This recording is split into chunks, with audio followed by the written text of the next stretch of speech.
This episode of Writing Excuses has been brought to you by our listeners, patrons, and friends. If you would like to learn how to support this podcast, visit www.patreon.com/writingexcuses. Season 19, Episode 10. This is Writing Excuses. Introducing our close reading series. 15 minutes long. Because you're in a hurry. And we're not that smart. I'm Mary Robinette. I'm Dongwon. I'm Erin. I'm Dan. And I'm Howard. And I have a confession, which is that we are actually recording the introduction to our close reading series after we've recorded most of the close reading series. Because honestly, we wanted to get a sense of what this was going to be like. You know, it's our first time doing this. And I'll be honest, even as a teacher, when I hear the word close reading, sometimes I think boring class. It's going to feel like going to a bad college class all over again.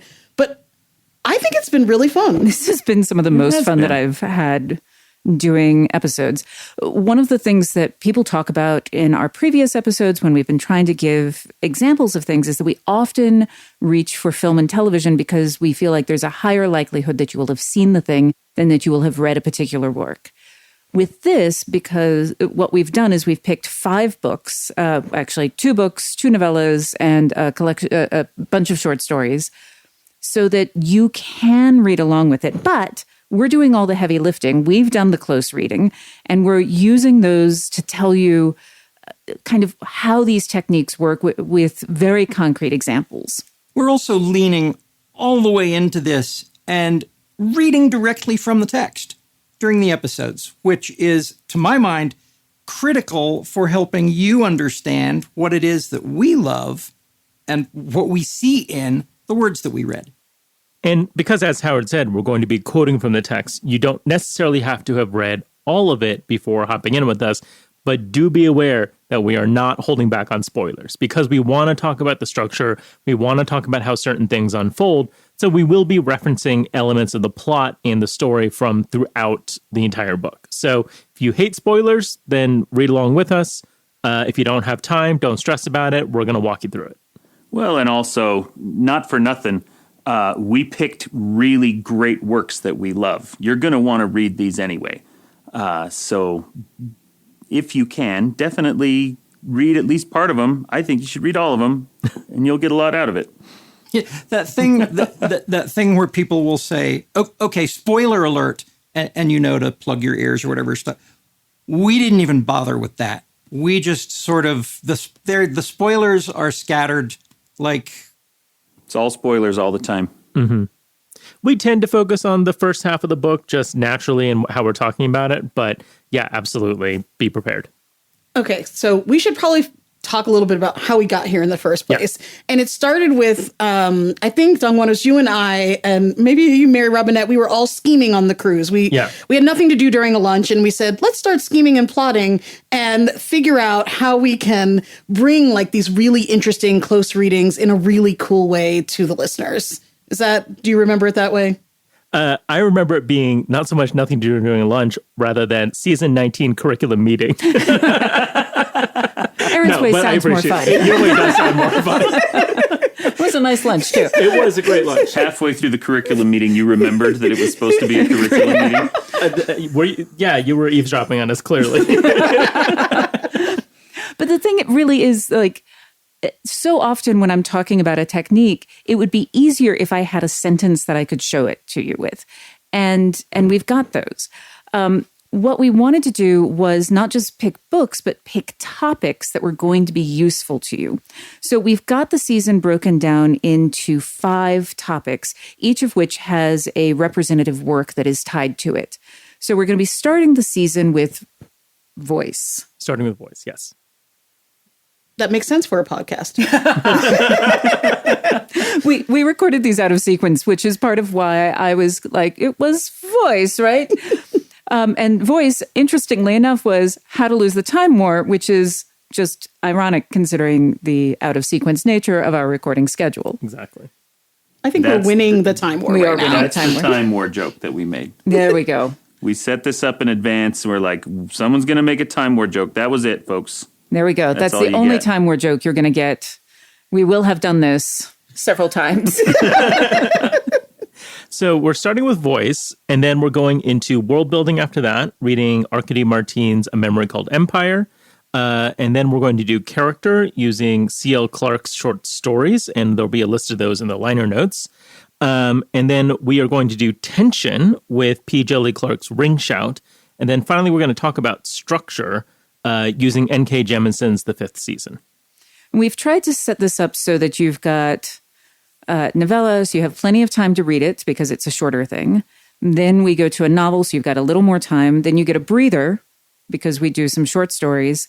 Then novella, and you have a lot of time before you have to read N.K. Jemison's Fifth Season. So we're thinking about two things. One is your actual reading time. And the other thing that we're thinking about is a little bit of the arc of how you think about a story. Mm-hmm. Thinking about a story as driven by voice versus thinking about a story as driven by structure. You can start either place, but often the structure is something that you refine at the end during the editing process. So we're hoping that you'll be able to use these tools all the way through the year on the works that you're writing yourself. And just to be perfectly clear, Arkady Martine's Memory Called Empire does a bazillion things well, including world building. Mm-hmm. We're focusing on the world building. Don't go thinking that it doesn't have amazing voice or amazing characterization or brilliantly executed tension. All of the stories that we picked could have served as examples for any of the topics that we covered. We just picked the ones that we did because to us, that's what seemed to fit. Trying to pick titles that fit the topics was incredibly difficult, right? I was going to say, one of my favorite things was our little Tetris-y trying to be like, well, this could be this, but also that. Yeah, and, Howard's exactly right. Some of these moved from category to category where we're like, oh, maybe we should do Fifth Season for voice or tension or all these different things, and ended up settling on structure. And sort of why we picked one versus another is maybe slightly arbitrary. There are certain focuses. Time War is a very voicey book, so it felt like it fit really well there, even though the structure of it is also really fascinating. The character work is fascinating. So, don't take any of these as being complete silo, but it was a really fun exercise to go through. What have we read recently? What have we really loved? What's in the genre that's exciting right now that does at least address in a core way one of these topics? So it's worth pointing out as well that these kind of close reading series are very specific. Talking about world building with A Memory Called Empire, it is not a broad and generic talk about world building in general. It is how did Arkady Martine use world building in this book for this purpose. The same thing with voice in Time War and all of the other series that we're doing. And I think that actually ended up, at least for me, being a lot more interesting than trying to cover all of world building in 6 episodes. One thing I really loved about this project was, you've heard us do deep dives before. We've gone in depth on projects, but those have always been our own projects. And, those tend to be from a holistic angle of talking about one of Mary Robinette's books, or, all last year you heard us go through Aaron's short stories, Howard's last couple volumes, all of these different things. So being able to focus in a really laser-like way on a single topic, on a single book, using a handful of lines or quotes or passages really lets us dig into the topic in a really mechanical way that, for me at least, was some of the most fun I've ever had on this show. You say dig. 30 years ago, the math gets fuzzy. When I was studying music history and form and analysis, one of the things that our professor said was, imagine yourself as you want to find out what's under the ground. Do you want to dig 1,000 1-foot holes or 1,000 foot hole? Mm-hmm. And then he said, for our purposes in this class, we're going to dig, like 10 foot holes and then 1 900 foot hole. We're going to do a little bit of survey work, and then we are going to drill way down on one thing.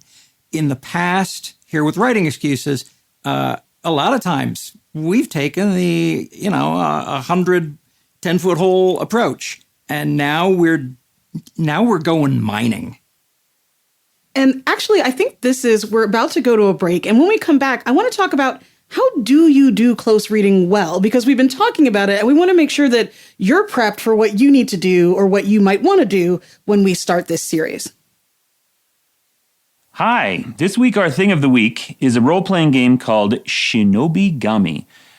This is a role-playing game written and published in Japan, translated into English. And one of the reasons I love it and the reason I'm recommending it is because it is so interesting to see a role-playing game from a completely different culture. One of the things that stands out as different in Western role-playing games, we tend to avoid any kind of player versus player conflict or combat, and this game is entirely about player versus player combat. As the name implies, Shinobi Gami, everyone is a ninja of some kind in modern Japan, and you are fighting each other, trying to accomplish secret quests and secret missions at the expense of the other players. It's a lot of fun. It's very different from what you may have ever played before, and it's great. Check it out. That, again, is called Shinobi Gami. So, how do you close read? What does this mean? I wanted to toss this one to you, actually, because you're the one who, among all of us, is the one who's actively teaching in a classroom environment, right? You're teaching writing to students. Do you use these techniques? Do you do close reading examples in class? Or how does that structure work for you? Just when I thought I'd gotten away with it. So I do use, a lot of what we do, what I do when I teach is to give the students, let's all read this story, let's all read this book, so that we all have a common thing that we're talking about. And I find it to be very helpful because when you want to give an example later, when you're reading somebody else's story and you're like, oh, I really like the way you built tension, and you reach for an example. If everyone is speaking the same language, if everyone has read the same story, we can make those references really quickly. And it basically creates a little environment, a little community for the classroom, which we're going to kind of replicate here, where everyone's speaking the same language, everyone knows what we're talking about, and therefore it makes it just so much easier to reference things and talk about craft. Well, not just easier, but it allows us to go, as Howard's metaphor was saying, much deeper than we normally would, because we don't have to cover a lot of the basic stuff. We don't have to start each sentence by saying, well, in How to Lose the Time War, because that's understood. We have more time to get into the real meat of each of the stories. For me, the secret to close reading was opening the book with a question already in mind for me. The question might have been, when does the, and it's a very specific, very detailed, very 400 level question, when does the likability slider for characters move in this book? And I would just ask myself that question before I started reading, and I would find phrases and it would resonate with me, and I'd realize, oh, that's where that thing happens. So the way I often approach it, because I will often do close readings when I'm trying to learn a new technique. And so I brought some of that to this when we were working on this project, that I'll go ahead and just read it for funsies with the question in mind. But then I go back and I kind of open it a little bit at random or to things that I remember, but I think, okay, I want to go through and I want to look for, say with Time War, I want to go through and look for places where they're using cadence, where they're using the rhythm of the language. And so I'll skim through the book at looking for an example of that. And then, and this part is for me really important, I will read the whole page. I'll look at the context of how that thing is being used, because none of these examples, you're going to hear us read an isolated sentence, but none of these sentences exist in isolation. And the connective tissue is the part that's really, really fun. So it's quite possible for you to just read the book for funsies, then you'll hear us say a sentence and you go find that sentence in the book and just read the stuff around it. It's also possible for you to not read the book, wait for us to say something, and just go read it and be like, well, I don't have anything else, but I can see how even on this page, this technique is working. And it'll be techniques like, it'll be techniques like cadence or something like sentence structure, word choice, Punctuation. Or when we get into talking about character, we'll be talking about things like ability or role and really unpacking those. Those are things that I've talked about on other episodes. But here I'm able to give you concrete examples that you can look at in context to see how they work and how they work over a span of pages.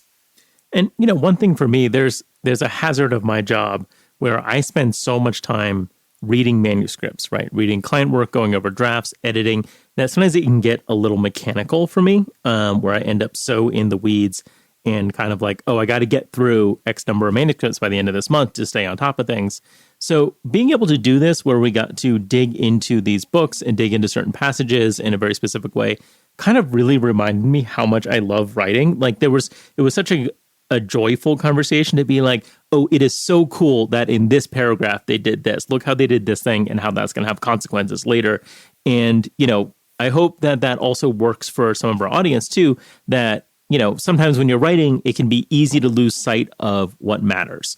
And this is a way to sort of reconnect with the joy of writing and reading and experiencing great fiction. Yeah, we didn't want to call this book club, but in some ways it's kind of like being in a book club with the entire Writing Excuses audience.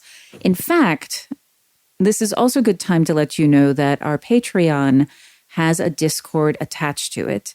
And if you want to come in, and the Discord is brand new, but if you want to come in and yell about these books with people who have also read them, we have a space for you to do that. I just like to put a pin in the fact that coming up with the term close reading as opposed to book club was way more painful for me than picking the books. Picking the books is easy, but coming up with a 2-word name, that's misery. Yeah. I would say, going back to the idea of the joy of the reading, I love the idea of reading with a question in mind or really being very intentional about it. But I'll be honest, when I give my students things to read, I'm not asking them to do much other than read it. And then when we come back in class, we ask questions that get to why it's working. So something I like to do sometimes when I'm reading a book is read it and then think, what are the 3 things I would tell someone about this book that I either loved or hated? Because look, you may be like, these are the worst 5 books that I have ever read. I hate them all. And I hope not, because we enjoy them. But you learn something either way. You learn something. It's like you learn something from the people you dislike, just like you learn something from the people you like about the way you relate. More from a book that you hate than you will from a book that you love, because you can sort of see in contrast the things that they are doing that you don't like, but you can start to understand the techniques as a result. Exactly. And you can ask yourself why. So if it's the 3 things you love or hate, it's, I hated the character. Well, why did I hate that character? And usually it's something they did or something that happened in the text. And then you can say, when did I know that happened? If I hated them because of the fact that they stabbed 6 kittens, when did that happen? And what was it about that kitten stabbing that really made it horrible? Sorry, kittens. Made it so different from all the other kitten stabbings that I loved in the past. John Cleaver book. Being able to ask yourself and come up with an answer for why you don't like something that's an exciting ride. I well remember the movie Legion, which a lot of other people thought I would love, but the loser guy who gets everybody killed is named Howard, and his wife is named Sandra. Whoops. No, that's a dumb movie. I hate it. Another really valuable thing on this topic is if you hate one of these books, this gives you the opportunity to see what other people saw in it that you didn't. Yeah. And it's okay to hate books. I hate so many books. But as an author, especially as a working author who wants to make this a career, it's important to understand what the market likes, what people who are not me are looking for in a book. And it's also great to see the variety of opinions, because some people will love it, some people will hate it, some people will be indifferent. I think sometimes as writers, we can think that there's some objective measure that this book is good and everyone loves it, and this book is bad and everyone hates it. But any book, the book that you love the most is somebody else's least favorite. The book that's your least favorite is somebody's most loved book. And I think seeing that variety of opinion helps you realize that in your own work, you don't have to meet some mythical standard. You just have to try to use these techniques that we're talking about as best you can and put it out there and find the audience of people who will love your work. And all that said, we hope you love these books because we love these books, right? It's okay if you don't. We get it. They hate them. But one of the reasons we hope you love it is we're going to also be talking to some of the creators behind these books and doing interview episodes at the end of each series where we get to interrogate them. Hey, how did you do this thing? How did you think about this thing? And I am so looking forward to those conversations because I think it's going to be really fun to pick the brains of some of the most talented people in this space and talk about these big ideas. Those authors will be more excited about those episodes if we use the word interview instead of interrogate. No. Depends on the writer. Well, and what's I'm looking forward to with those is where we say, oh, I really love it when you did XYZ. And they're like, I'm glad you noticed that. I am so happy that worked for you. Why did you? Why do you think I did? It sounds like you might have been on the other end of this once or twice. One thing that I am going to say, this is not your homework, but just something that I want you to think about as you are listening to these episodes all year is that we're going to be citing examples. But the examples that we cite are not the only examples of each technique in the book. So one of the ways that you can enhance your own understanding is go and find your own examples and then find someone to share that example with, because that's going to really help you cement the technique that we're talking about in your own brain. And then you can take it to your work and see if you can use it there, which is what we're really hoping. That's the reason we're doing these close reads. So we're hoping it'll help you level up your own writing. That sounded like the homework, but it wasn't. It was not. I have the homework. I know. That's why I said this isn't the homework. But that was great. I wish I'd come up with that. This homework is like super complicated too. So one thing, we talked about these 5 things that we're going to be thinking about: voice, world building, character, tension, and structure. So I want you to take a scene from a work that you love or from your own work and pick a different crayon color or colored pencil for each of those things and underline where you think it's happening within the scene. So underline all the cool voice places, underline all the different world building in a different color, and just take a look at the palette that you've created for yourself, because we're going to be talking about all these things and they can be found in all of these works. And it's a good way to remind yourself of all the way that these techniques come together on the page. I love that so much. This has been Writing Excuses. You're out of excuses. Now go read. Hey, podcast lovers. Did you know that you can upgrade your experience here with our ad-free tier on Patreon? Head over to patreon.com/writingexcuses to enjoy an ad-free oasis, as well as access to our virtual Discord community where you can talk with your fellow writers. Writing Excuses has been brought to you by our listeners, patrons, and friends. For this episode, your hosts were Mary Robinette Kowal, Dongwon Song, Aaron Roberts, and Howard Taylor. This episode was engineered by Marshall Carr Jr., mastered by Alex Jackson, and produced by Emma Reynolds. For more information, visit writingexcuses.com.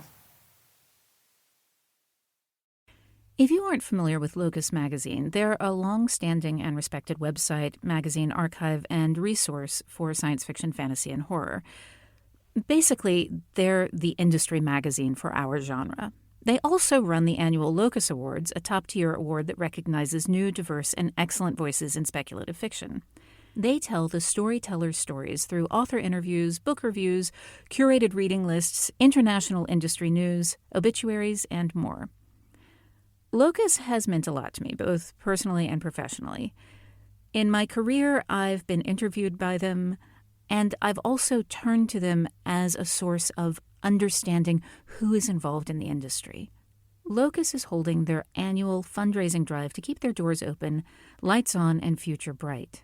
I'll be contributing to their crowdfunding campaign by donating a cut scene, some original art, and a couple of other things like, do you want to do a one-on-one chat with me? So join me in supporting Locus.